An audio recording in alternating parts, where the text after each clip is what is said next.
Alléluia. Que Dieu soit béni. Nous sommes contents de nous retrouver ce soir. C'est le dernier soir.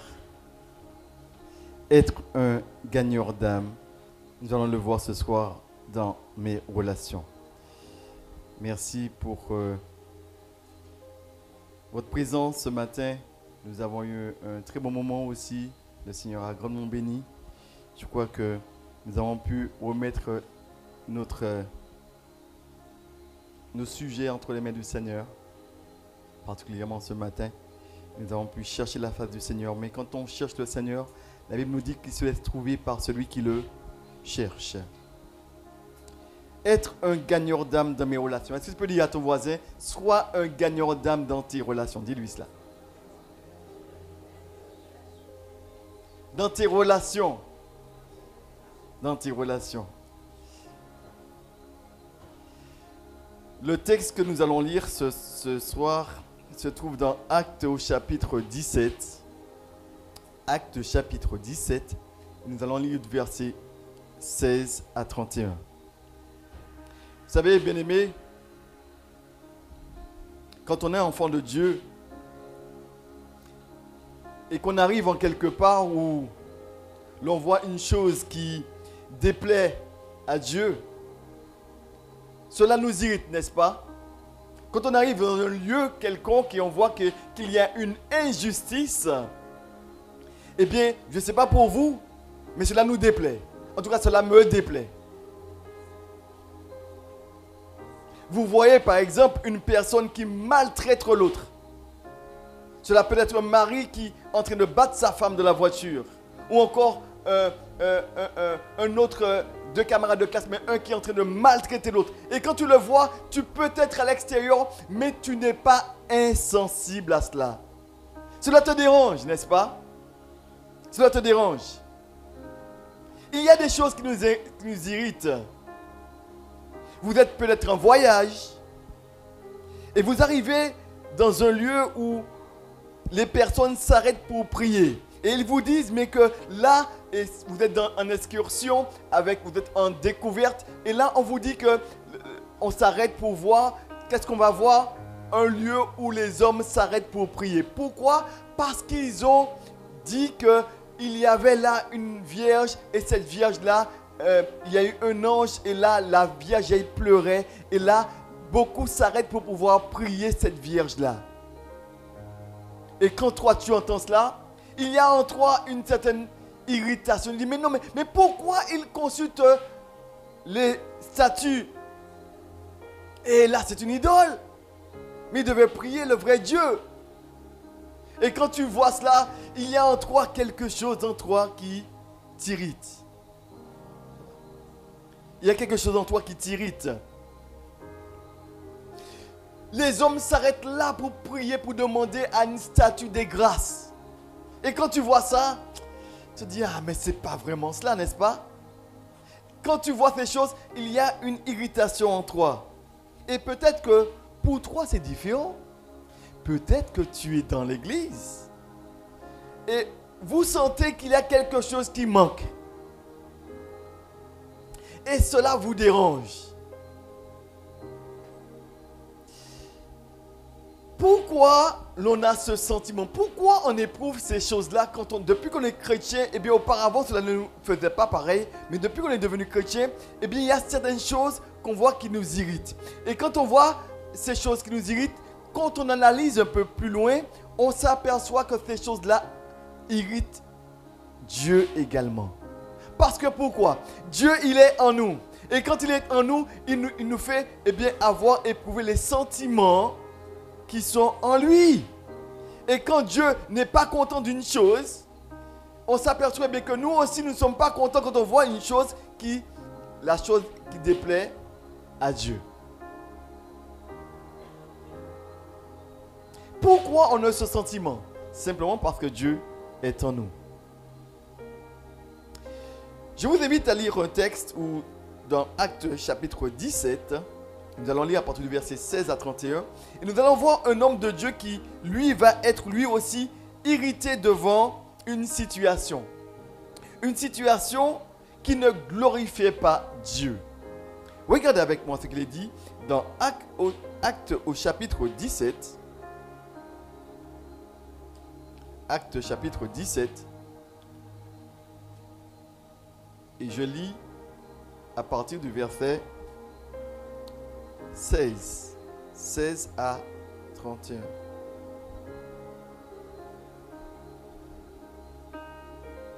Nous allons tous trouver, c'est bon? Il dit ceci: comme Paul les attendait à Athènes, il sentait au-dedans de lui son esprit s'irriter à la vue de cette ville pleine d'idoles. Il s'entretenait donc dans la synagogue avec les Juifs et les hommes craignant Dieu, et sur la place publique chaque jour avec ceux qu'il rencontrait. Quelques philosophes épicuriens et stoïciens se mirent à lui parler. Les uns disaient: que veut dire ce discoureur? D'autres, l'entendant annoncer Jésus, la résurrection, disaient: il semble qu'il annonce des divinités étrangères. Alors, ils le prirent et le menèrent à l'Aréopage en disant: pourrions-nous savoir quelle est cette nouvelle doctrine que tu enseignes? Car tu nous fais entendre des choses étranges. Nous voudrions donc savoir ce que cela peut être. Alors, tous les Athéniens et les étrangers demeurant à Athènes ne passaient leur temps qu'à dire ou à écouter des nouvelles. Paul, debout au milieu de l'Aréopage, dit: hommes athéniens, je vous trouve à tous égards extrêmement religieux, car en parcourant votre ville et en considérant les objets de votre dévotion, j'ai même découvert un autel avec cette inscription: à un Dieu inconnu. Ce que vous révérez sans le connaître, c'est ce que je vous annonce. Le Dieu qui a fait le monde et tout ce qui s'y trouve, étant le Seigneur du ciel et de la terre, n'habite point dans des temples faits de mains d'hommes. Il n'est point servi par des mains humaines, comme s'il avait besoin de quoi que ce soit, lui qui donne à tous la vie, la respiration et toutes choses. Il a fait que tous les hommes, sortis d'un seul sang, habitassent sur la surface de la terre, ayant déterminé la durée de leur temps et les bornes de leur demeure. Il a voulu qu'ils cherchassent le Seigneur et qu'ils s'efforçassent de le trouver en tâtonnant, bien qu'il ne soit pas loin de chacun de nous. Car en lui, nous avons la vie, le mouvement et l'être. C'est ce qu'ont dit aussi quelques-uns de vos poètes. De lui, nous sommes la race. Ainsi donc, étant la race de Dieu, nous ne devons pas croire que la divinité soit semblable à de l'or, à de l'argent ou à de la pierre sculptée par l'art et l'industrie de l'homme. Dieu, sans tenir compte des temps d'ignorance, annonce maintenant à tous les hommes, en tout lieu, qu'ils aient à se repentir, parce qu'il a fixé un jour où il jugera le monde selon la justice par l'homme qu'il a désigné, ce dont il a donné à tous une preuve certaine en leur ressuscitant des morts. Et il est dit 3 points de suspension.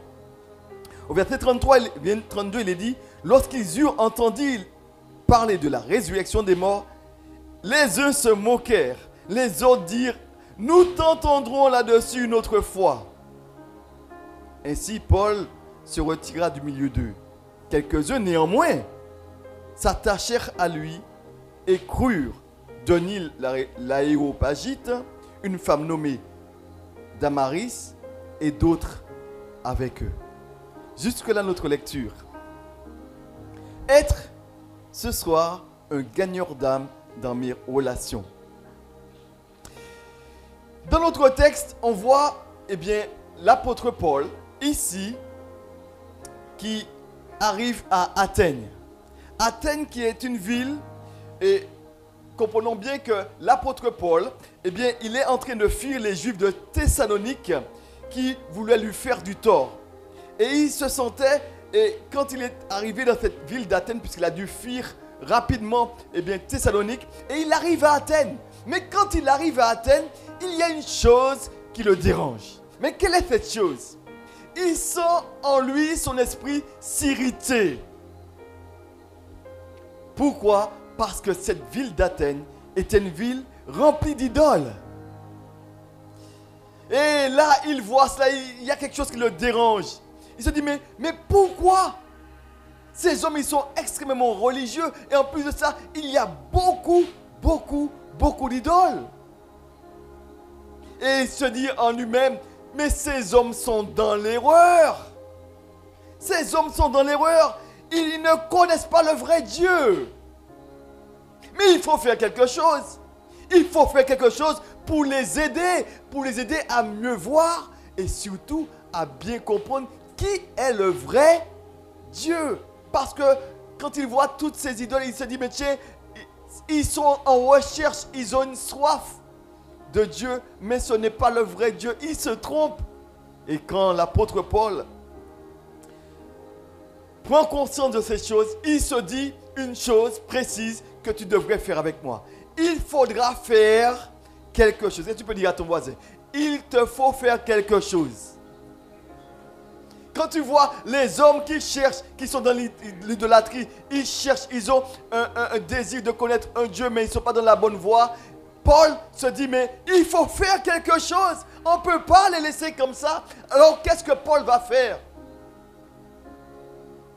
La Bible nous dit que Paul, quand il a vu cela, la première des choses, il est entré dans les synagogues. Parce qu'il s'est dit, là, certainement, il y a de ceux qui ont déjà une approche de la Torah, qui est les livres de Moïse. Eh bien, là, il va entrer. Et quand il va entrer dans la synagogue, il va se mettre à enseigner exactement la parole de Dieu. Mais la Bible nous dit qu'il le faisait dans les synagogues. Mais qu'est-ce qu'il faisait encore? Regardez avec moi. La Bible nous dit, et je trouve que c'est formidable, il enseignait l'évangile, bien sûr, dans la synagogue, mais aussi sur les places publiques, chaque jour, avec ceux qui lui rencontraient. C'est-à-dire qu'il voulait sauver les Juifs, parce que c'est les Juifs qu'on trouve dans les synagogues, n'est-ce pas? Mais Paul avait déjà compris que les hommes qui sont là, ce ne sont pas simplement les Juifs, mais les autres. Il y a beaucoup d'idoles. Alors, il faut sauver les Juifs, mais il faut sauver aussi ceux qui ne sont pas des Juifs. Alors qu'est-ce qu'il va faire? Il va se mettre sur les places publiques et il va enseigner. Il va dire, mais vous vénérez des dieux qui ne sont pas de vrais dieux. Mais il y a le vrai Dieu qui peut changer ta vie. Et quand tu le rencontres, ta vie elle est transformée. Et Paul va arriver sur les places publiques. Vous imaginez cela? La petite commune du François. Vous arrivez avec un petit haut-parleur et un micro comme je l'ai vu sur Fort-de-France.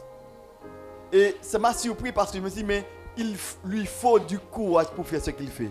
Et à Fort-de-France, j'ai vu avec un petit micro, il a dit, repentez-vous, convertissez-vous, parce que vous savez, aujourd'hui, le jugement arrive. Et j'ai entendu, je me suis dit, mais il est formidable ce monsieur. Mais je me suis dit, mais si Dieu t'appelle à faire cela, pourquoi? Parce que Dieu, avant de juger, il avertit toujours. Et Paul, voilà ce qu'il va faire. Il ira sur la place publique et il va dire 2 jours, il va enseigner. Et quand les hommes, et j'aimerais te dire que quand tu commences à enseigner la parole de Dieu, quand tu as la soif de sauver des âmes, eh bien Dieu ouvre des portes. Et il y a de ceux qui ont écouté Paul.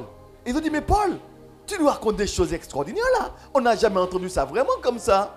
Alors voilà, on t'invite à l'aéropage. Alors quelqu'un se dit ce soir, mais c'est quoi l'aéropage? C'est pas un lieu.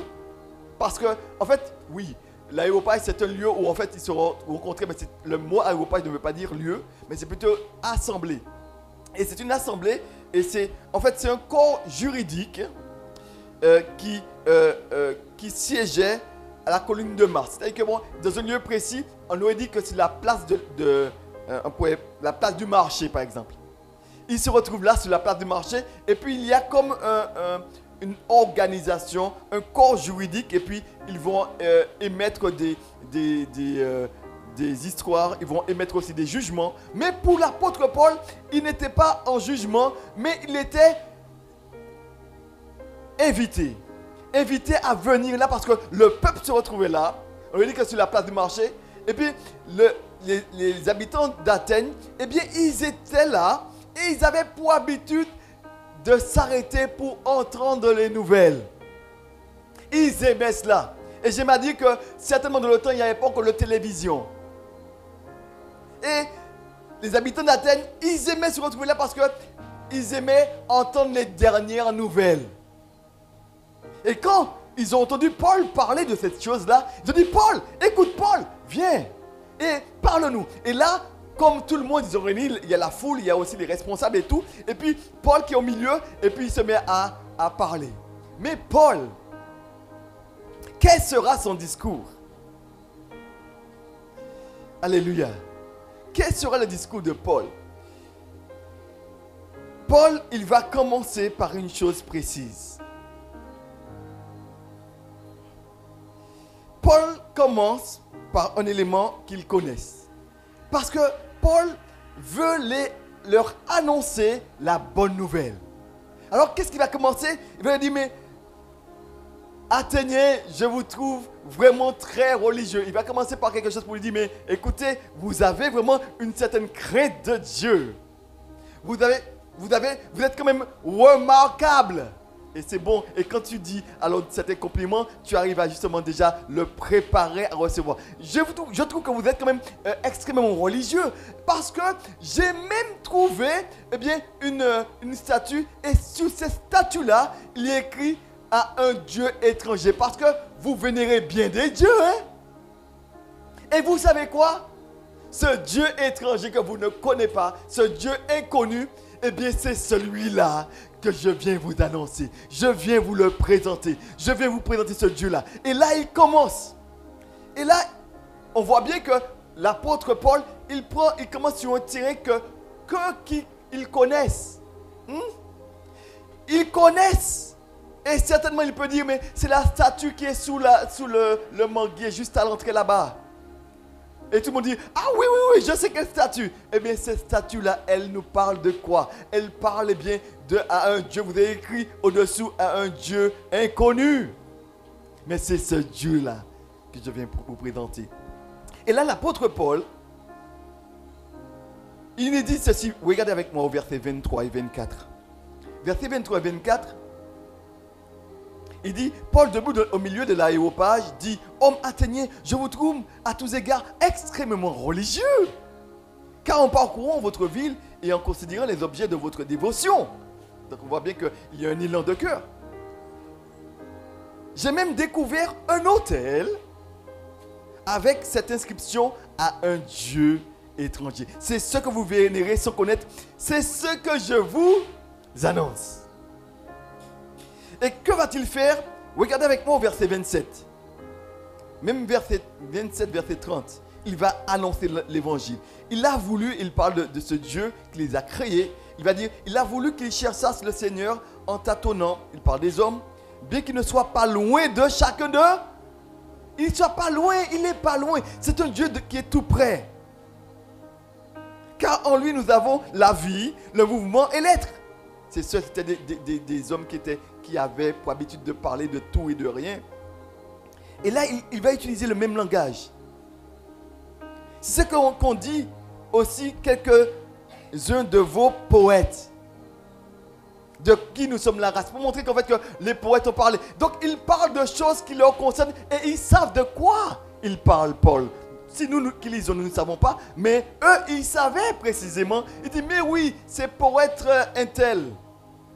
Il a dit ça. Parce qu'ils aimaient parler de ces choses-là. Et Paul va utiliser ces paroles. Et puis il va dire ceci. Il va présenter l'évangile. Et je trouve que c'est une chose formidable. Regardez au verset 30. Dieu, il va leur dire ceci. Il va amener le sujet. Il va leur prendre là où ils sont. Il va amener l'évangile. Et quand il amène l'évangile au chapitre, au verset 30, il dit ceci. Dieu, sans tenir compte des temps d'ignorance. Peut-être que vous avez fait ça, mais vous ne savez pas vraiment. Mais il annonce maintenant à tous les hommes que vous êtes, en tout lieu, qu'ils aient à se repentir. parce qu'il a fixé un jour où il jugera le monde selon la justice par l'homme qu'il a désigné, ce dont il a donné à tous une preuve certaine en le ressuscitant des morts. Et après cela, il dit 3 points de suspension. Ça veut dire qu'il va amener l'évangile à leur niveau. Il va leur dire, mais voilà, l'évangile, ce que vous cherchez, eh bien Dieu, c'est Dieu que vous cherchez. Mais Dieu annonce à tous les hommes qu'ils ont à se repentir. Quand on présente l'évangile, il y a une attitude qu'on devrait avoir. Ne jamais, il est bon de parler de ce Dieu-là qui nous a créés, qui est le maître du ciel et de la terre. Mais il est bon de dire à l'homme qu'ils ont à se repentir parce que pour aller au ciel, il faut se détacher du péché. Il va parler de la repentance. Il y a 2 choses quand on annonce l'évangile qu'on doit toujours annoncer. La repentance, c'est se détourner des péchés. Et puis l'autre chose, c'est la croix. Comprendre que qu'est-ce que Dieu a fait pour que l'homme ne puisse être sauvé? Eh bien, il doit accepter le sacrifice que Jésus-Christ a fait pour lui à la croix. Et c'est pourquoi qu'il parle ici, eh bien, qu'il a ressuscité d'entre les morts. C'est le verset d'avant, merci. D'avant. Une preuve certaine en le ressuscitant des morts. En le ressuscitant des morts. Donc, quand on annonce l'évangile, quand on veut gagner des âmes, il y a des choses à faire. Et quand on regarde à la stratégie qu'a mis en place Paul pour les gagner, Paul n'a pas été vraiment ni injurieux, mais au contraire, il a amené l'évangile à leur niveau pour leur dire que vous aussi atteignez, vous pouvez être sauvés. Et j'aime ce texte-là pour cela. Mais quelle sera l'attitude des Athéniens? Et c'est souvent l'attitude qu'on a aussi pour ceux à qui l'on parle de l'évangile. Il y a souvent 3 attitudes. Quelles sont ces attitudes? La première attitude est la suivante. Les hommes ont, au verset 32, on n'a pas le temps de le lire, mais vous pouvez le lire. Lorsqu'ils entendirent parler de Jésus, de la résurrection, les uns se moquèrent, les autres dirent, nous t'entendrons là-dessus une prochaine fois, et puis d'autres ont accepté. Il y a toujours ces 3 attitudes devant quand on annonce la parole, pas vrai? Vous avez jamais expérimenté cela? Quand vous parlez de votre foi, de votre foi à une personne, quand vous lui parlez, eh bien, de l'évangile, il y a toujours de ceux, premièrement, qui se moquent. Ah, tu veux parler de la résurrection des morts, Jésus, ah, fou. Écoute, ça ne t'intéresse pas. Je pense que tu nous allais nous montrer justement comment faire tourner une chaise autour d'une table. Mais, ça, bon. On a dit depuis combien de temps qu'elle a dit qu'il doit venir, mais on ne le voit pas venir, hein. Ça dépend de... ça, bon, on va t'écouter une prochaine fois. D'autres ont dit, mais ils se sont mis à se moquer. Les autres ont dit, mais on va t'écouter une prochaine fois. C'est-à-dire qu'il y a des autres qui vont renvoyer à plus tard cette décision très importante parce que, vous savez, souvent, les hommes sont tellement insoucieux parce qu'ils pensent toujours qu'ils auront le temps. Et ils pensent, et si tu es jeune, tu peux dire que ça c'est quand je serai vieux que je vais voir ça parce que moi j'ai la vie devant moi, je veux croquer la vie à pleines dents et ça c'est quand ça c'est pour les vieux. Et ça là, Paul, tu devais dire ça à ma grand-mère parce qu'elle est bientôt morte là, il faut qu'elle puisse se préoccuper pour savoir où est-ce qu'elle va passer son éternité. Mais moi, pas moi, j'ai le temps. C'est pour une prochaine fois. S'il le faut, quand j'aurai 40 ans, bon, plutôt 70 ans, je vais venir te voir aussi. Réserve ça, mets ça au chaud pour moi et je vais venir te voir. Parce qu'on pense toujours qu'on aura l'heure. Mais la troisième attitude de ceux, autant qu'il y a de ceux qui se sont moqués, autant qu'il y a de ceux qui ont renvoyé à plus tard. Mais quand on regarde à ce texte, on s'aperçoit qu'il y a eu de ceux qui ont accepté. Ils ont cru. Alléluia. Ils ont cru. Ils ont accepté la parole telle que Denis l'Aréopagite, une femme nommée Damaris, et d'autres avec eux. Pour te dire que face à l'évangile, tu auras toujours ces 3 attitudes de ceux qui vont accepter de ceux qui vont se moquer, de ceux qui vont envoyer à plus tard.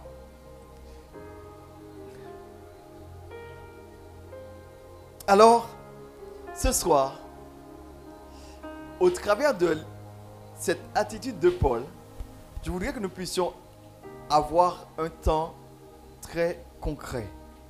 C'est-à-dire, voir concrètement comment je pourrais gagner des âmes à Jésus-Christ dans mes relations. Comment? Alors, à l'image de Paul, de ce que Paul a fait pour gagner les Athéniens, il n'a pas gagné tous les Athéniens. Pour te dire que tu peux parler à beaucoup de personnes, mais ce n'est pas tout le monde qui va accepter la parole. Mais il y aura de ceux qui vont l'accepter. Donc toi qui ne sais pas, qu'est-ce que tu devras faire? Il te faut semer. Il te faut avertir. Ne regarde pas sans rien faire. Tu vois que l'autre prend un mauvais choix, mais avertis-le. S'il n'a pas pris la décision, ça c'est son problème. Mais toi tu l'as averti. Alors la première des choses qu'on pourrait dire que Paul a fait, c'est que Paul s'est mis au niveau de l'autre. Paul, il a utilisé des éléments que les Athéniens connaissaient pour amener l'évangile. Quand tu veux amener l'évangile, être gagnant d'âme, tu dois analyser le contexte dans lequel tu es. Tu ne peux pas venir d'un coup, écoutez-moi, Dieu vous aime. Non. Et l'autre va te dire, mais si tu viens directement comme cela, l'autre va certainement se dire, ouh là là là là. Et si tu entends parler à celui-là, l'autre qui entend ça, il passe par là, il dit pas moi, puis c'est quand tu es là. Mais si quand tu l'approches, tu me dis, mais j'ai vu que l'approche doit être différente. Si tu vois qu'il est en train de faire une petite plantation, il est en train de planter, mais quelle belle fleuret, tu amènes le sujet. Quelle belle fleur, mais vous savez qu'il y a ça des vertus aussi. Cette fleur-là, c'est une fleur. Mais si vous faites bouillir cela dans le... Et vous savez que les boutons, quand les enfants là, vous savez, les enfants là, si vous mettez ça dans cela, certainement, au bout d'un moment, ça peut enlever les boutons. Ah bon? Assez dit. Vous pensez? Oui, ça a une vertu pas possible. Oh, oui, les... Comment ça s'appelle encore là? Fugères. Ça, il n'y a pas meilleur que ça dans une salade de fruits avec... découpé en petits. Et quand vous avez dit ça à la personne, il dit, mais non, mais c'est pas fugère tout à l'heure qu'à manger. Ça, c'est l'autre fugère là. Fugère de France. C'est pas fugère de Martinique. Et quand tu lui dis ça, et puis tu parles de ça, mais tu sais qu'il est fugère. Mais quand vous regardez ça, mais bon Dieu grand, hein, il créait tout ça, nous avons besoin pour nous en bonne santé. Et tout de suite, tu as là où il est, tu viens, tu amènes le sujet, et là, tu parles déjà avec la personne. Est-ce que tu me suis? Et c'est ce que Paul a fait. Paul ne s'est pas arrêté pour dire, mais oui, non, il est venu à leur niveau. Et j'aimerais te dire ceci, quand tu annonces l'évangile, quand tu veux gagner des âmes, vois l'autre à son niveau. Et amène à partir de là où il est, amène l'évangile. Et là, il va t'écouter. Parce qu'il va te dire, mais tiens, tu parles de quelque chose et voilà, tu n'es pas dans, au contraire. Et tu peux même lui donner un conseil, hein. Fugère, écoute, prends les fugères, coupe en petits morceaux, mets ça au frigérateur et après, fais un masque avec ça, tu vas voir, ta santé. Bon, si c'est pas ça, pas dit fais ça et puis bouton le lendemain matin, et puis c'est bon. Mais en fait, c'est un exemple pour montrer que si maintenant tu sais que ça, c'est des vertus. Donc, il est en train de faire le jardinage, mais l'autre est en train de faire du béton. Et tu viens le voir. Mais tu peux enlever ta chemise 2 minutes et puis... tenir du seau et puis prendre l'eau et puis remplir le seau d'eau pour lui. Et puis tu fais ça. Et puis quand tu l'aides. Et puis après quand tu lui parles. Mais même pendant que tu mets l'eau et tu lui parles. Il t'écoute. Hein? Parce que pourquoi tu es en train de l'aider? Tu le retrouves à son niveau. Donc si tu dois noter pour gagner des âmes. Note première chose. Il faut être courtois. Il faut respecter les autres. Qu'il soit un chef d'entreprise, qu'il soit un SDF, tu dois respecter les autres. Parce que nous sommes tous précieux aux yeux de Dieu. La première des choses, c'est d'être courtois. Et si tu dois l'aborder, si tu dois faire comme le porte-à-porte par exemple, lui demander s'il a un peu de temps à nous accorder. Amen. Et pour lui dire, mais et si la personne te dit, mais non, mais j'ai pas de temps, n'insistez pas. Mais il faut être courtois. Et puis demander. Et ne pas lui dire, mettez tête tout là. Gardez la parole. Parce que vous êtes sauvé. Si vous n'êtes pas sauvé. Mais on sait que c'est important, n'est-ce pas? Mais on a envie de lui dire, mais mets ta tête dans la Bible et tu vas comprendre. Mais ce n'est pas comme ça que ça se fait. Parce que Jésus ne l'a pas fait. Et ça, on va le voir demain si Dieu veut. Être un gagneur d'âme comme Jésus. Mais au contraire, il faut laisser, parce que Dieu laisse libre les hommes. Et première des choses, c'est être courtois. Demandez si maintenant la personne a un peu de temps à vous accorder. Deuxième chose, de manière concrète, et après on va voir justement les moyens. Il faut être présentable. Si maintenant tu veux aller faire un porte-à-porte par exemple, et que tu as vu, tu veux gagner des âmes, comme tu n'as pas eu l'occasion d'entrer à la maison, mets une petite menthe dans ta bouche. C'est pourquoi? Parce que si tu veux parler à l'autre, il faut que tu puisses avoir bonne haleine. Et ça c'est une chose qui peut repousser quelqu'un. Dit, ouh là là là là. Excusez-moi, est-ce que vous pouvez tenir un petit peu à l'écart parce qu'il fait très chaud ici. Mais ce n'est pas chaud qui a fait chaud. Hein? Être présent. Et puis, la tenue vestimentaire. Si tu dois aller trouver des jeunes, ne t'habille pas comme moi avec une cravate, avec veste. Ils vont te dire, mais oula, et quand tu commences à aller parler, ils courent parce que pourquoi? Ta tenue vestimentaire les repousse déjà. Mais si tu dois aller vers eux, habille-toi comme eux. Tu crées déjà un terrain. Donc quand tu t'habilles justement, si c'est décontracté, tu es décontracté. Même si tu ne t'habilles pas comme ça tous les jours, mais comme tu vas les gagner, tu viens, t-shirt décontracté aussi, et puis là avec basket, et puis on se salue. Boum. Et tu le fais avec eux. Yes, check, ok, check. Mais toi, tu n'es pas comme ça, dis après, moi, là, c'est quoi? Mais comme tu veux les gagner, tu te mets à leur niveau. Alors, ça on fait. Il dit, mais l'autre pas, ouais, nous qu'à check, ouais. Mais il dit, mais ah bon, monsieur connaît moi. Alors, l'autre pas, ouais, alors, comment t'es? L'autre a dit, mais oui, moi, t'es là, quoi. Et puis, tu as le même langage que lui.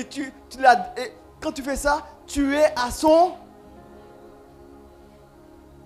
La tenue vestimentaire, elle est importante. Si c'est basket, mets tes baskets aussi. Et puis un petit jean. Pas obligé de mettre comme eux, un jean déchiré, mais bon. Tu peux mettre un jean et puis tu as là un t-shirt aussi. Et tu parles comme eux. Et s'ils bougent aussi, toi tu bouges aussi. Mais parce que tu t'amènes quelque... Je ne sais pas si vous me suivez. Donc, la tenue, être présentable. Savoir écouter aussi l'autre. Vous savez, dans un dialogue, c'est qu'on peut parler et que l'autre puisse parler aussi. Mais il y a certaines personnes, vous savez, quand elles commencent à parler, vous avez même pas le droit de poser la question, est-ce que c'est oui ou bien non? Mais tu n'as même pas le droit de dire oui ou non. Il a déjà entamé une parole. Mais non, mais apprends à écouter l'autre. Et ne pas parler trop vite. Mais apprends à l'écouter. Si tu lui as posé une question, donne-lui le temps de réfléchir.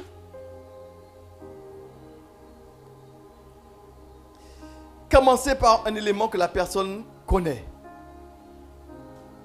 Alors on a dit, comme exemple, vous avez compris, comme Paul a parlé de la statue à un Dieu étranger, un Dieu inconnu que vous ne connaissez pas, il a amené l'évangile. Mais pour toi, ça peut être justement les plantes. Et tu vois la personne qui fait un béton, commencez justement par un élément que la personne connaît. Ensuite, amenez le sujet. Présentez l'évangile à ce moment-là. Quand tu as fait ces choses-là, tu peux présenter l'évangile. Mais quand tu présentes l'évangile, n'oublie pas de parler de Jésus. Ce n'est pas des religions parce que les hommes aiment ça. Discuter de religion, ce n'est pas la religion qui sauve. Mais la relation avec Dieu. Jésus parle de Jésus qui est venu mourir sur la croix pour nos péchés. Et c'est lui, et celui qui se repent, qui lui ouvre son cœur, peut être sauvé.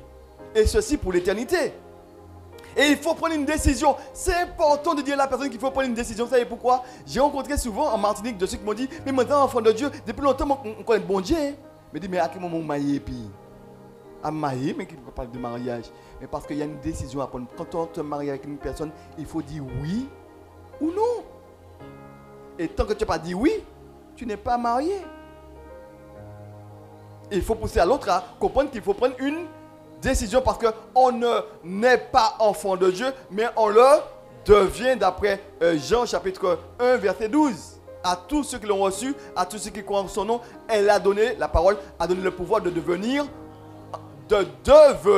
enfant de Dieu. Donc on ne n'est pas enfant de Dieu, on est tous créatures de Dieu, mais on devient un enfant de Dieu. C'est quand on a pris une décision. Donc amener l'évangile. Mais l'évangile qu'on amène, il faut parler de deux choses précises. Notez-les aussi. La repentance et la croix.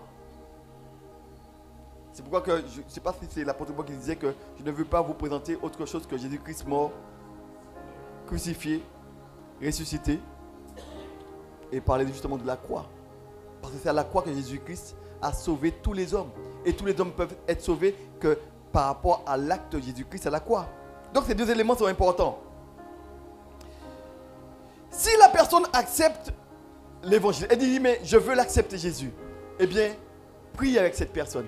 Et invitez-la à venir autant parce qu'il faut qu'elle puisse grandir spirituellement. Apprendre à connaître. Parce que vous savez, un bébé, il ne peut pas se nourrir seul. Et vous devriez prendre du temps avec lui, cette personne, pour l'aider à grandir spirituellement. Invitez-la au temple. Et vous allez voir que si vous avez à cœur de gagner des âmes, vous allez voir que presque tous les dimanches, il y a quelqu'un qui va vous accompagner. Si vous, bien sûr, vous avez prié avant et si vous êtes dans l'action. Vous allez voir qu'il y aura toujours quelqu'un qui va vous accompagner. Et s'il n'y a personne qui t'accompagne, pose-toi des questions. Parce que si tu as présenté l'évangile, quelqu'un a accepté, tu vas lui dire, mais écoute, dimanche, laisse ta voiture, je passe te chercher. Parce qu'on sait qu'il y a des combats, comme on l'a déjà vu précédemment. Et quand tu vas faire ces moments-là, eh bien, tu vas passer et tu passes chercher un tel. Tu te dis, ça commence à 9h30, 7h30, tu dis à passer sur Fort-de-France. Après, tu étais à Trinité. Après, tu étais au Aubert. Parce que tu veux les gagner. Parce que tu as déjà parlé. Amen. Mais si la personne, elle refuse de vous accorder du temps, par exemple, acceptez cela. N'insistez pas. Ne faites pas comme certaines personnes qui passent le samedi et qui ne frappent à la porte. Et quand ils savent que vous allez fermer la porte, ils mettent le pied comme ça. Et puis si vous mettez... Et vous parlez même de le pied comme ça. Donc si vous fermez la porte, vous allez fermer la porte sur vous. Donc non. Demandez. Et si la personne justement, elle refuse, ce n'est pas grave parce que Dieu ne force personne. Dieu laisse les hommes libres. Si la personne elle refuse l'évangile, eh bien, première des choses à faire, essayez de lui laisser au moins traiter. Donc, ok, vous n'avez pas de temps, mais est-ce que je peux, vous ne voulez pas de l'évangile, vous n'avez pas de temps, est-ce que je peux simplement vous laisser se traiter et que Dieu vous bénisse? Et vous partez. Mais si la personne refuse l'évangile, ne lui dites surtout pas des mots. Vous êtes un pécheur. Vous êtes un méchant. Et les méchants n'hériteront pas le royaume de Dieu. Ils vont griller en enfer. Et je vous dis que si vous n'acceptez pas cette parole, vous allez périr. Vous allez périr tous également. Vous avez même cité la parole de Dieu pour dire ça. La Bible nous dit ceci, et c'est un homme de Dieu qui m'a dit une fois, j'étais en évangélisation, et il m'a dit ceci. Ce jour-là, je faisais une série de prédications en évangélisation, ce jour-là, et c'était sur le retour de Jésus-Christ. Et il m'a dit une chose, parce que ce jour-là, il n'y avait pas énormément de personnes qui s'étaient avancées. Et il me dit, mais écoute, je veux t'encourager.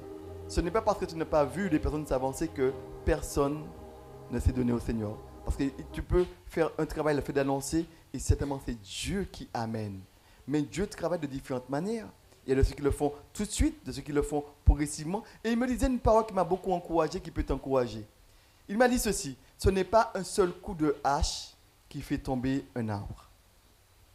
Avant d'y tomber, ou qu'il y ait un bon coup de hache. Et tout dépend de la grosseur du trône. Donc il ne faut pas critiquer. Mais souviens-toi, pour toi-même, est-ce que tu as accepté l'évangile tout de suite quand on t'a présenté l'évangile? Est-ce que tu as reçu l'évangile tout de suite? Est-ce qu'il n'y a pas plusieurs fois avant, on t'a parlé de l'évangile? Souviens-toi.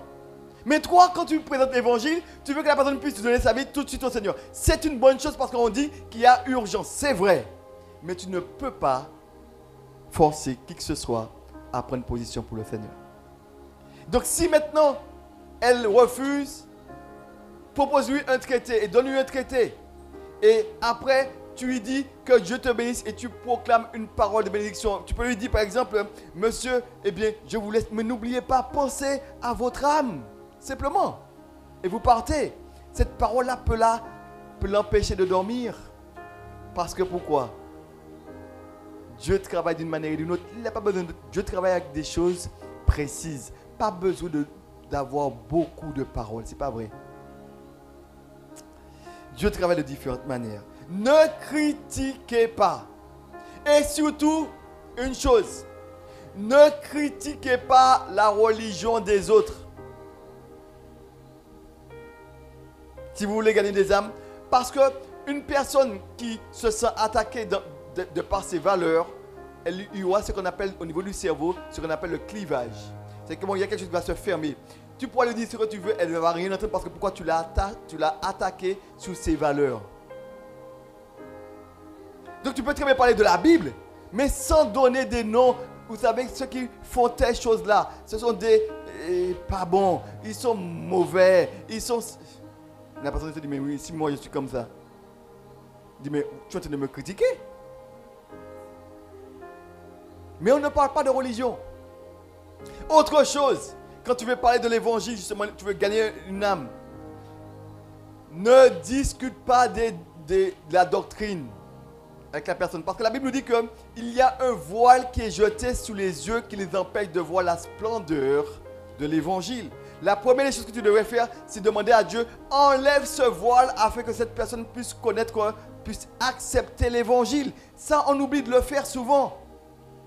Parce que tu peux très bien parler, être convaincant, mais la personne, elle est voilée. Il y a quelque chose qui l'empêche de voir que ce que tu lui dis, c'est bon pour elle.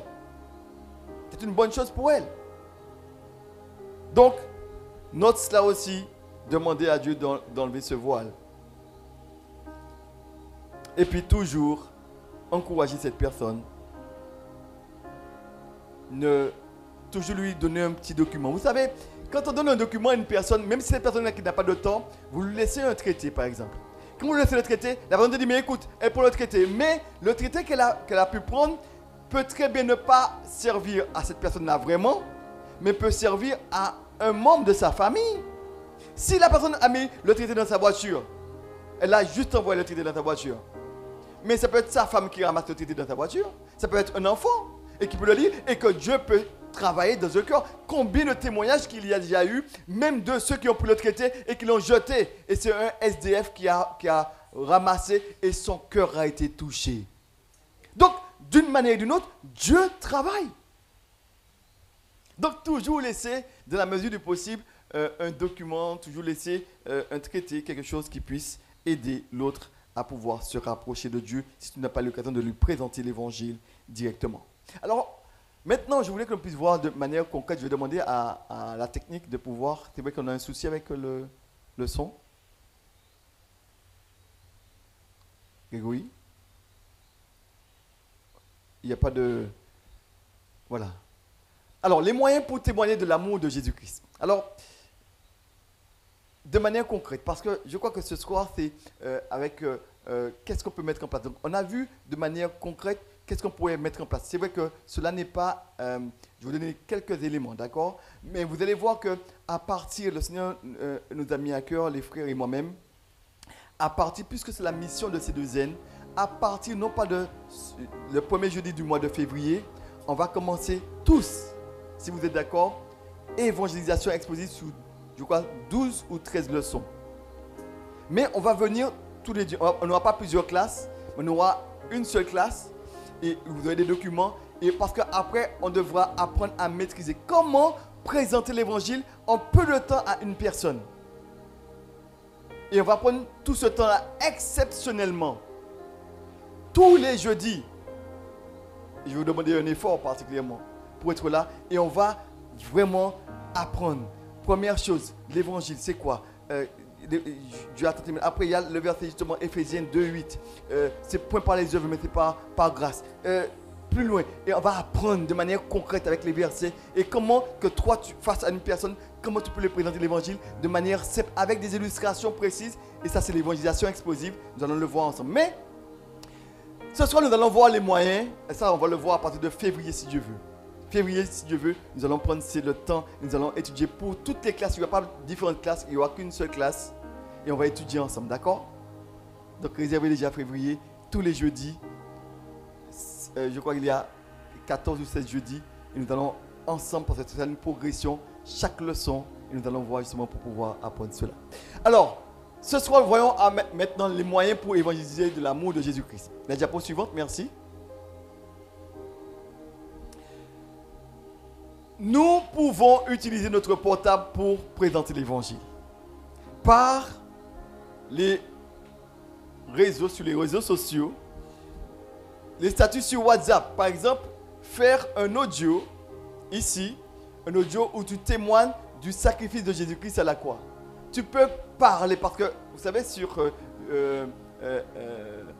WhatsApp, vous pouvez mettre un message audio. Alors, vous, tous, nous avons au moins un portable. Pas vrai?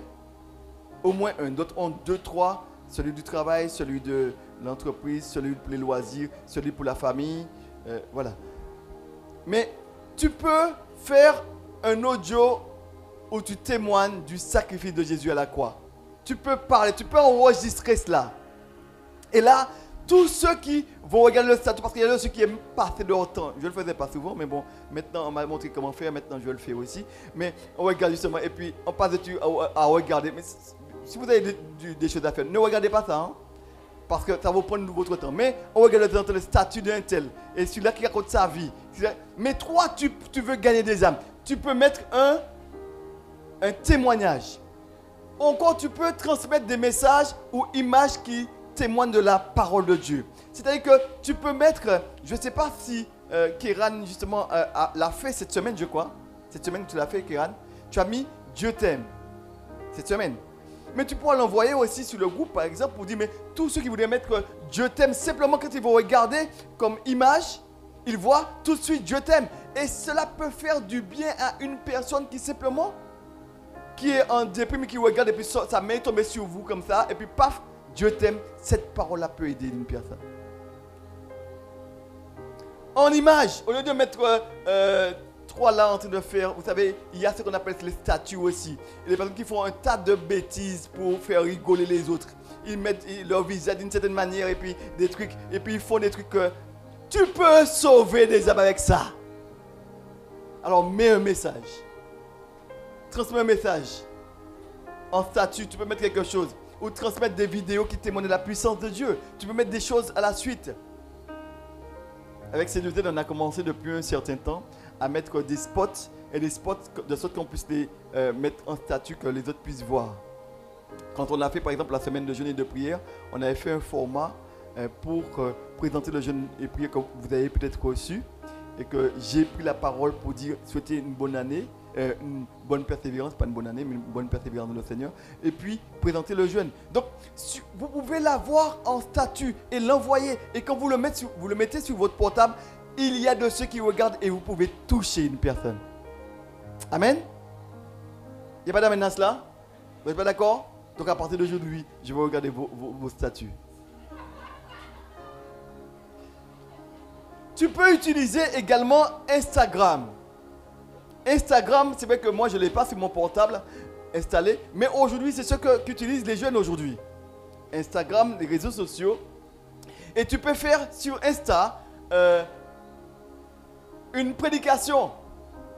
Si tu es prédicateur, tu peux mettre une prédication sur Insta. Court métrage, mais vraiment mettre quelque chose. Tu peux louer si tu es chanteur. tu chantes, tu peux mettre un chant. Et je pense que sur Étincelle, par exemple, nous avons fait deux chants que les jeunes ont interprétés avec J'étincelle, qui est le fait de pouvoir parler de leur foi. Et là, on veut continuer. Et là, tu peux mettre cela. Et quand tu le l'envoies pour tes amis, ils vont peut-être pas regarder un culte, mais ils vont te regarder chanter. Et comme c'est toi, ils disent, eh bien, tu chantes aussi. Et mais ils vont écouter quand même la parole. Tu peux les gagner. Tu peux témoigner comment que tu as rencontré Jésus-Christ. Tu peux dire comment que ça s'est passé, comment j'étais avant, pendant et après. Tu peux parler de Jésus-Christ. Tu peux partager un verset d'évangélisation. Tu peux mettre en gros, car Dieu a tant aimé le monde qu'il a donné son Fils unique, afin que quiconque croit en lui ne périsse point, mais qu'il ait la vie éternelle. Ou encore, Dieu, on l'a vu avec Paul, dit à tous les hommes, en tout lieu qu'ils ont à se repentir, car il arrive un temps où il jugera le monde. Donc tu mets un verset, Amos 4,12, qui dit quoi? Prépare-toi à la rencontre de ton Dieu. Il y a des versets. Tu peux mettre un verset. Ou encore, il y a de ceux, je fais un petit coucou à nos bien-aimés qui font des mimes. Et tu peux, au travers de ce mime que tu vas faire, et là tu vas... Mais tu peux mettre ça sur Insta. Et puis, une chorégraphie pour toucher les vies, parce que au travers de cela, tu vas faire des gestes, c'est vrai, mais tu vas manifester l'amour de Dieu en toi. Pourquoi pas utiliser les chorégraphies pour toucher les vies, transmettre un poème. Tu es quelqu'un qui aime écrire. Dieu t'inspire des poèmes. Et nous allons le voir aussi par rapport à avec le studio. Eh bien, il y aura des méditations pour le matin, des méditations, des poèmes inspirés. Nous aurons aussi des temps de prière, des enseignements. Et nous allons le faire par la grâce de Dieu sur YouTube. Mais sur Instagram, tu peux le faire avec ton portable simplement. Et tu te filmes. Tu peux aussi, tu es un homme de prière. Tu es un intercesseur. Et je te dis, mais de prier pour la Martinique, mais de prier pour les malades. Ce n'est pas interdit d'enregistrer une prière, puisque et tu peux lui dire, mais écoute, je t'ai envoyé cette prière. Écoute-la, parce que j'ai prié pour toi. Et ma prière, ce n'est pas pour répéter, mais cette prière-là, écoute-la. Elle peut te faire du bien, parce que tu peux aussi encourager une personne. Quand tu lui dis, j'ai prié pour toi, mais quand elle écoute la prière que tu as faite pour elle, elle peut être doublement encouragée. Tu es un intercesseur, utilise cela. Mets à profit le don que tu as reçu de Jésus-Christ. Partagez tes prières. La diapo suivante, merci. Si tu veux gagner des âmes, eh bien, dans ta profession, tu es au travail. Au travail, si tu as un casier, un caissier, casier judiciaire, non, il ne faut pas avoir de casier judiciaire. Si tu es caissier, transmets ton sourire, ta joie, ta bonne humeur. Parce que même parce que tous nous avons des problèmes. Mais un sourire peut changer une personne. Remarquez cela. Faites-moi un sourire, vous allez voir. Ah, regardez comment je suis content. Parce que vous m'avez donné... vous m'avez même pas donné le meilleur. Le plus cher, vous savez. Celui que vous utilisez lors des mariages, marcher comme ça. Et pourtant, ça fait du bien. Quand tu vois ça, un sourire. Alors, dans peu de choses, quand tu donnes à une personne une chose, tu es caissier, mais oui, dans ton travail, Jordan, nous sommes d'accord. Quand tu ouvres la porte pour le client ou autre, avec un sourire, tout de suite, ah, mais vous êtes joyeux, monsieur. Ah oui, oui, oui. Il y a quelque chose en moi qui fait cette joie. Cela ne veut pas dire que tu n'as pas de problème comme les autres, hein? Mais ta joie ne dépend pas des circonstances. Et tu peux justement le partager. Donc, donner une joie. Si tu es dans ta profession, tu es un soignant, parle aux malades pendant les soins. Chante les louanges à Dieu afin qu'il entende. Alors, j'ai eu tout à l'heure notre sœur qui faisait les plantes. Et notre sœur Gisèle qui faisait les plantes. Et pendant qu'elle chantait, elle a changé. Elle a mixé ce chant-là avec un autre chant pendant qu'elle chantait. Elle a pris ce chant-là. Après, elle a quitté ce chant-là. Elle a repris l'autre chant. Elle m'a dit, maman, Mais quand tu fais ton travail, tu chantes. Mais quand tu es au travail aussi, si tu es chauffeur, mais pendant que les autres, mais tu chantes aussi. Il dit, mais monsieur, vous êtes joyeux. Ah oui, mais quand ils entendent chanter, il dit, mais vous avez quelque chose de différent. Et ça va amener à vous poser des questions. Mais qui c'est qui a fait joyeux comme ça? C'est lui qui...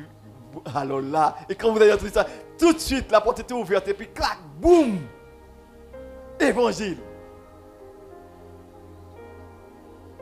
Tu es chauffeur de taxi, parle de Dieu à tes clients. Tu es sur la route, tu sors de Fort-de-France à Saint-Pierre. Mais sur la route, au lieu de mettre la musique ou autre, tu peux mettre la musique et puis, vous avez vu comment la Martinique est belle? Monsieur, si tu es chauffeur de taxi, vous avez eu la mer aujourd'hui, alors elle est turquoise. Et vous êtes de vacances. Ah, mais vous savez, ici, vraiment c'est formidable. Pour ceci et pour cela. Et vous entamez la discussion et puis, là, Saint-Pierre loin. Dès que tu es arrivé à Saint-Pierre, tu as eu le temps de présenter l'évangile au moins 5 fois. Bon. Donc, voilà, dans ta profession, eh bien, sois vraiment un évangéliste. Sois un gagneur d'âme dans ta profession. Alors, pour ceux qui sont un salon de coiffure aussi, pourquoi pas? Je te propose justement, tu as un salon de coiffure et que la personne est assise là, tu donnes ses cheveux, tu peux lui faire un massage et en même temps tu fais entrer la parole de sa tête. Mais c'est pas par les mains, vous avez vu, les gestes c'est pour mais tu parles. Tu donnes un verset, tu donnes différentes choses. Dans ta possession, tu peux être un gagneur d'âme. La diapo suivante, merci. Quand tu embarques un voisin ou un autostoppeur, et ça on le voit souvent, et ce que j'étais étonné de voir, c'est que je me souvenais de cette histoire qu'il y avait un frère qui avait pour habitude de, quand il prenait un autostoppeur, eh bien, il avait toujours une série de traités et il donnait les traités. Mais il y avait une personne qui entrait et la personne s'est assise devant, mais il hésitait parce qu'il dit, mais il ne voit pas comment il pourrait donner à la personne justement ce traité. Mais il y avait l'enfant qui était derrière. Et puis il voit papa qui hésitait un petit peu, mais il connaît son papa, il a déjà vu faire ça. Mais papa, pourquoi tu ne donnes pas le traité? Pourquoi? Et le papa lui dit, justement, je voulais vous donner un traité parce que l'enfant voit très bien si. Mais ce frère dit, mais que des moments quand lui il hésitait, l'enfant était là pour le rappeler, pour dire, Bali. Mais dans ta voiture, tu t'arrêtes. J'aime te dire que chrétien, tu dois faire attention, mais les autostoppeurs, c'est l'occasion de parler avec eux. Et si tu n'as pas le temps de parler, baillons tes traités. Et c'est déjà faire une action. Les chrétiens aujourd'hui, s'ils ne te connaissent pas, même lorsqu'ils te connaissent, ils sont tellement préoccupés que, je ne t'ai même pas vu, c'était toi qui étais là? Ah bon? Alors on va s'arrêter pour quelqu'un d'autre. Mais tu peux mettre dans ta voiture Bible à offrir. Mais tu sais, tu peux investir, c'est pour l'œuvre de Dieu. Mais tu peux mettre 2-3 Bibles là. Parce que vous savez, ça m'est déjà arrivé d'avoir des personnes qui n'ont pas de Bible forcément. Aujourd'hui, en majorité, presque tous les hommes, en tout cas la plus grande majorité, ils ont une Bible quand même. Quel que soit justement Bible de ceci, Bible de cela, mais ils ont une Bible.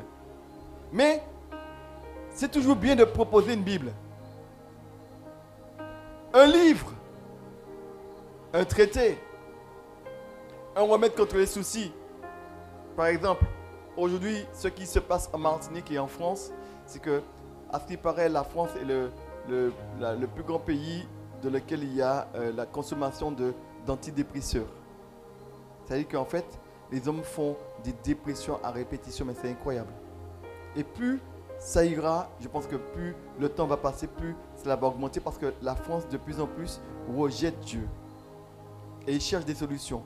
Mais tu peux avoir une parole d'encouragement pour dire non au suicide, par exemple. Non, et tu donnes ça aux personnes. Tu dis quelque chose justement quelque chose qui interpelle. Un livre comme que tu sais que que voilà, l'occultisme aujourd'hui ou bien la voyance détruit. Martinique, vous savez, rares sont ceux qui n'ont pas touché justement à ça. Ou si ce n'est pas toi qui as touché, tes parents ont touché. Ou tes grands-parents, ou encore quelqu'un de ta famille, ton oncle là, c'est lui le gars des affaires du quartier.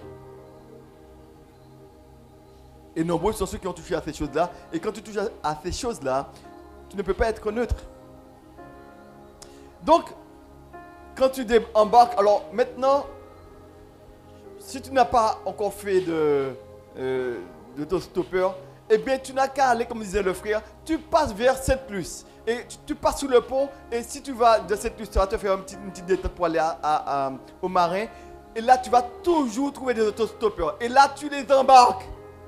Tu es en mission. Embarque-les. Oh, venez, venez. Où? Venez. Et là-bas, ça m'a fait rigoler parce qu'il y a eu une histoire qu'on m'a racontée qu'il y avait un pasteur qui, lui, quand il embarquait les personnes, il leur parlait. Et cette personne-là, une fois qu'il était au bord de la route, a dit, quand il a vu que c'était ce pasteur-là, a dit, allez, non. Il a même refusé parce qu'il dit, non, parce que c'est pas grave, je vais attendre notre stop. Allez-y. D'habitude, parce que pourquoi? Ils savent très bien que là, tu entres dans la voiture et là, tu auras pour entendre l'évangile. Mais je crois qu'on peut bien aimer, je crois, d'une manière ou d'une autre, parler de notre foi. Non pas justement de tenir là et puis dire, mais écoute, prends la décision, mais lui partager. Faire un geste d'amour. Et là, être un gagnant d'âme dans les choses simples. Faire un geste d'amour, simplement. En quoi faisant? Aider une personne âgée à porter ses courses. C'est très simple. Et là, tu peux te mettre à disposition et puis aider une personne âgée. Tenir la porte pour une personne qui vient après toi.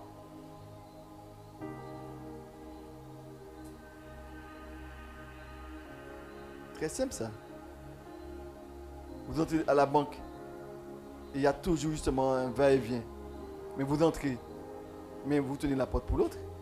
Merci. Que Dieu vous bénisse. Mais simplement ça.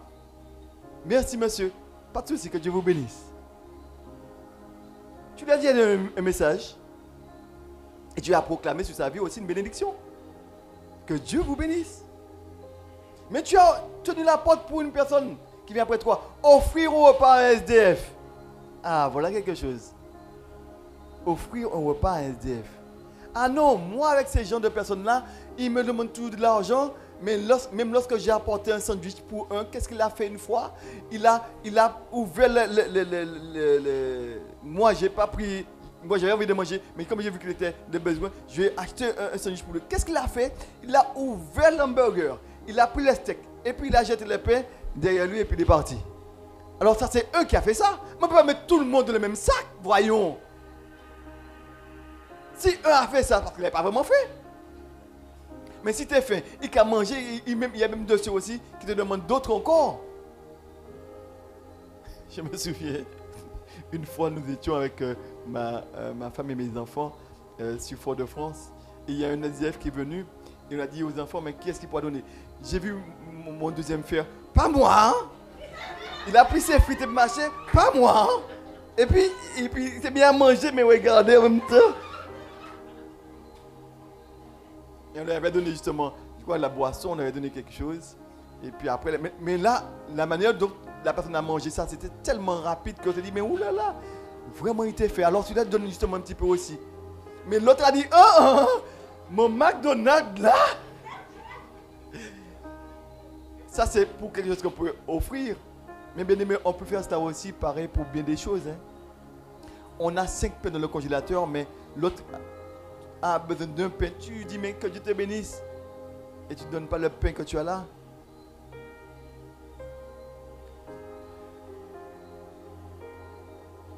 Offrir un repas à un SDF. Inviter à déjeuner un ami que tu n'as pas vu depuis longtemps. Ça, c'est faire un geste d'amour. Tu veux le gagner. Offre un présent à un inconnu. Toujours donner quelque chose. J'aime beaucoup notre sœur Wetadato qui n'est pas là ce soir. Mais notre sœur Wetadato, on lui dit que son sac s'est rempli de traités. Parce que, qu'est-ce quoi l'enterrement? Qu'est-ce quoi? Il y a toujours un petit traité. Je dis, mais des moments, la sœur dit, il n'y a pas assez. Elle a donné justement, monsieur, un petit traité. Je me dis, mais la sœur, C'est incroyable. Vous n'avez pas fait attention à cela? Toujours un traité. Traité, pas pendant dire bonjour, traité. Pendant qu'on était à l'enterrement, me dit, la sœur est déjà en train de donner le traité là. Me dit, distribuer traité. C'est le moment, au contraire, si on peut aller au ciel. C'est ça. Alors, et c'était étonnant de voir, et ça m'a beaucoup encouragé. Je me suis dit, mais dis donc, il faut être courageux pour pouvoir aller vers certaines personnes. Vous savez ça? Mais quand tu connais l'enjeu, que nous avons vu cette semaine, tu ne peux pas faire. Tu mets ta personne de côté. Si t'ont rejeté, ce n'est pas toi qui t'ont rejeté. Donc tu dois parler de Dieu. Offre présent. Alors la diapo suivante, la dernière, me semble-t-il. Des phrases d'accroche. Alors, je vais te dire ceci. Tu peux noter ces phrases-là. Tu dis, mais tu rencontres quelqu'un. Et ça me fait penser à notre frère qui avait témoigné. Je crois que c'est notre frère Kigran, me semble-t-il, qui avait témoigné, qui a dit justement que... non, je crois que c'est le frère Grégory. De toute façon, c'est l'un d'entre eux, les témoignages, parce qu'on a eu tellement de témoignages le matin. Et qui passait, excusez-moi monsieur, est-ce que je peux vous donner un message de la part du Seigneur? Dieu vous aime. Simplement, excusez-moi, est-ce que je peux vous donner un message de la part du Seigneur? Dieu vous aime, il peut vous sauver. Que Dieu vous bénisse. Hein? Tu as transmis c'est toi le facteur. Tu as ramené quelque chose. Une phrase simple. Vous avez un message de la part du Seigneur. Dieu vous aime. Simplement. Et si vous êtes dans une salle d'attente chez le médecin, rappelez-vous que vous pouvez lui dire. Et c'est l'occasion. Vous allez voir dans les salles d'attente, c'est étonnant. Tout le monde est sur son. On ne discute plus. On n'a pas le temps.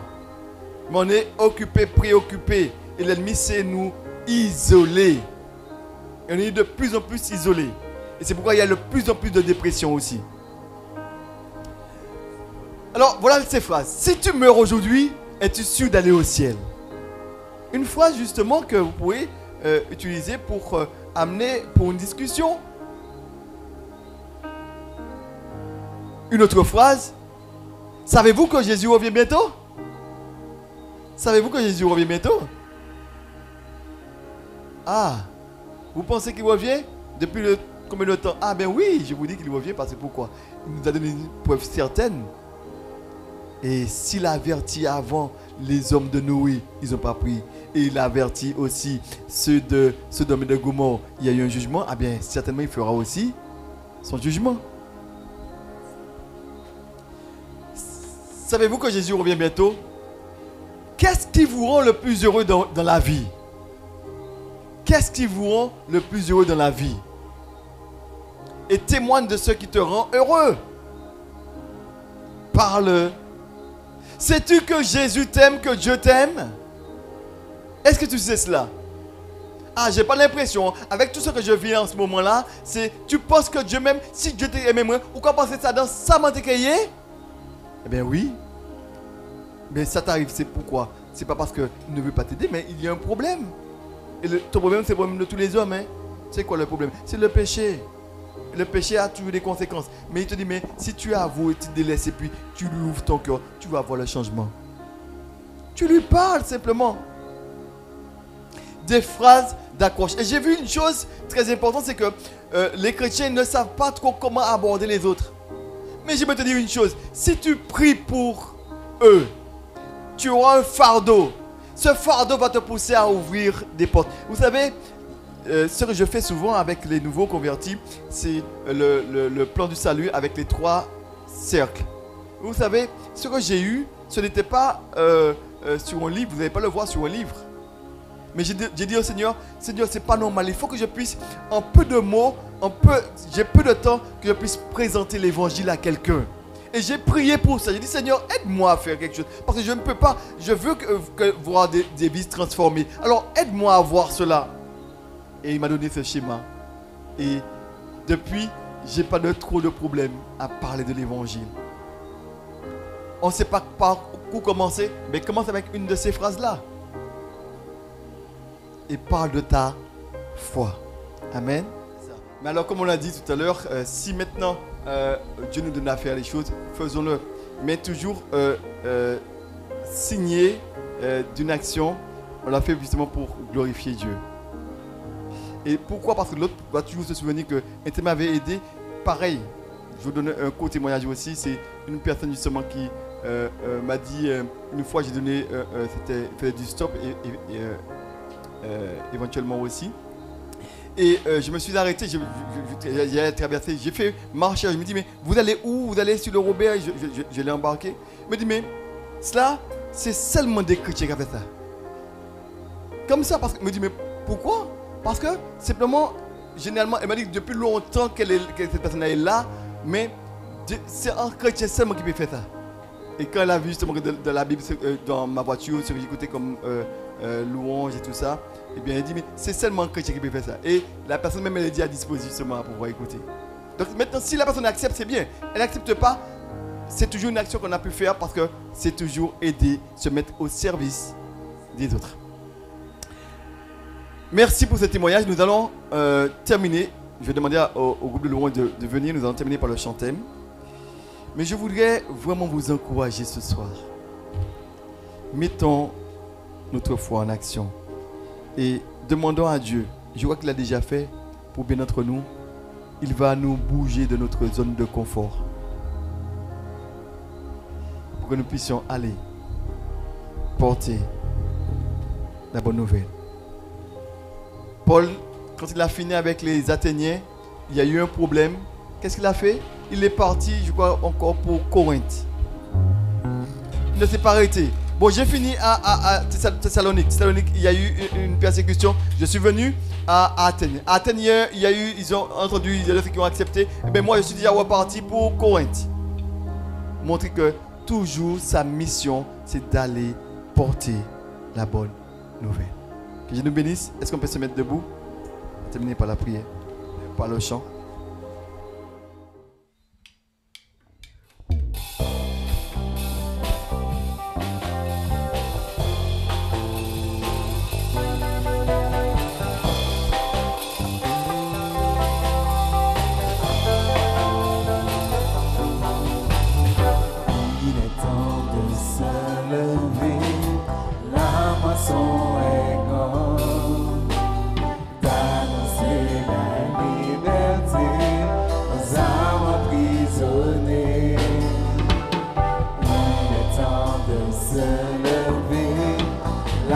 So